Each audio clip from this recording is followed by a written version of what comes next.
Hello and welcome to my channel. My name is Elaine Rau and I do product reviews. Today I'll be reviewing this dual filter handheld shower set. What makes this shower head special is because it has a PP filter, a 2-meter hose, a shower bracket, but the most important thing is that it's an ionic mineral filter. This is what it looks like.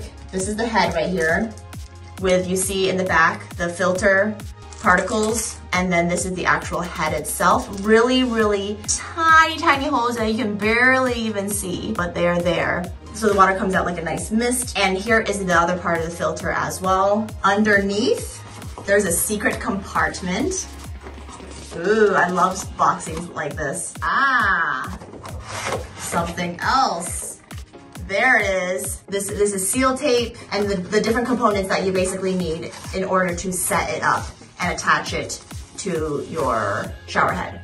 So if you would like to purchase this ionic mineral filter shower head, make sure to check out the links below, subscribe, comment, and like. And if you want to see more product reviews, continue watching and I'll see you in the next video. Bye.